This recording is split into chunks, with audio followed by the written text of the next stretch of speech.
প্রাথমিকে ৩২,০০০ চাকরি বাতিল মামলার শুনানির দিন ঘোষণা করলো কলকাতা হাইকোর্ট।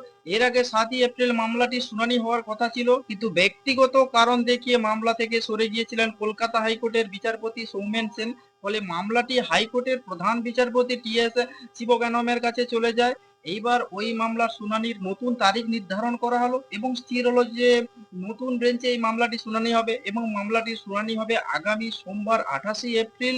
বিচারপতি তপব্রত চক্রবর্তীর বেঞ্চে এই মামলাটি শুনানি হবে এবং বিচারপতি সেন এবং বিচারপতি স্মিতা দাসদের ডিভিশন বেঞ্চে গত সোমবার প্রাথমিকের চাকরি বাতিল মামলার শুনানি হওয়ার কথা ছিল, কিন্তু বিচারপতি সেন সরে দাঁড়ানোর জটিলতা তৈরি হয় এবং পিছিয়ে যায় শুনানি।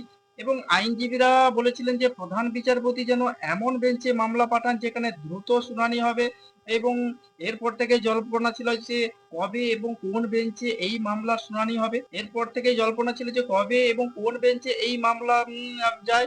অবশেষে সোমবার ২ জানিয়ে দিল উচ্চ আদালত। ২০১৪ সালের যে টেটের ভিত্তিতে ২০১৬ সালে নিয়োগ হয় রাজ্যের বিভিন্ন প্রাথমিক স্কুলে এবং সেই নিয়োগ দুর্নীতির অভিযোগ উঠেছিল ২০২৩ সালের মে মাসে কলকাতা হাইকোর্টের তৎকালীন বিচারপতি অভিজিৎ গঙ্গোপাধ্যায়ের যে ৩২,০০০ প্রাথমিক শিক্ষকের চাকরি বাতিলের নির্দেশ দিয়েছিলেন এবং সেই নির্দেশের বিরুদ্ধে ডিভিশন বেঞ্চে আপিল করেছিলেন রাজ্য সরকার এবং সেই মামলার শুনানি হবে ২৮শে এপ্রিল। এছাড়াও এই সংক্রান্ত আরো একটি মামলার বিচারপতি অমৃতা সিংহ ৩২,০০০ নিয়োগের প্যানেল প্রকাশের নির্দেশ দিয়েছিলেন। সেই মামলাটির বর্তমানে সুপ্রিম কোর্টে স্থগিতাদেশ রয়েছে। কিছুদিন আগে এসএসসির ২৬,০০০ চাকরি বাতিল করে দিয়েছিল সুপ্রিম কোর্ট। প্রথমে ২০১৬ সালে নিয়োগের সম্পূর্ণ প্যানেল বাতিল করে দিয়েছিলেন প্রাক্তন বিচারপতি অভিজিৎ গঙ্গোপাধ্যায়, যিনি এখন বিজেপির সাংসদ। এবং এই মামলা ডিভিশন বেঞ্চ ঘুরে সুপ্রিম কোর্টে যায় এবং শীর্ষ আদালত বিচারপতি অভিজিৎ গঙ্গোপাধ্যায়ের রায়কেই বহাল রেখেছে এবং বাতিল করা হয়েছে পুরো প্যানেল। ফলে বলা হয়েছে যে ২৫,৭৩৫ জনের মধ্যে যে শিক্ষক শিক্ষিকা বা শিক্ষাকর্মী যোগ্য হিসাবে চিহ্নিত বা দাগি, তাদের কাছ থেকে বেতন ফেরত নিতে হবে এবং বাকিদের মধ্যে যোগ্য এবং অযোগ্য আলাদা করা যায়নি, তাই সকলের চাকরি গিয়েছে এবং চলতি বছরের মধ্যে নতুন নিয়োগ প্রক্রিয়া সম্পন্ন করতে হবে রাজ্য সরকারকে এবং সুপ্রিম কোর্টের রায়ের পরে পথে নেমেছে চাকরিহারা।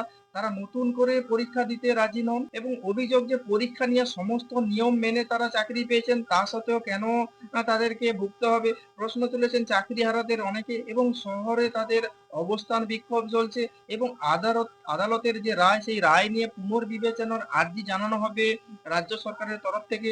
তার মাঝে এই প্রাথমিক চাকরি প্রার্থীদের বাতিলের মামলার শুনানির দিনটি ঘোষণা করলো হাইকোর্ট এবং আগামী ২৮শে এপ্রিল সোমবার যে এই ৩২,০০০ চাকরি প্রার্থীর যে মামলা ডিভিশন বেঞ্চে গেছে, সেই ডিভিশন বেঞ্চে শুনানি হবে। দেখা যাক সেটা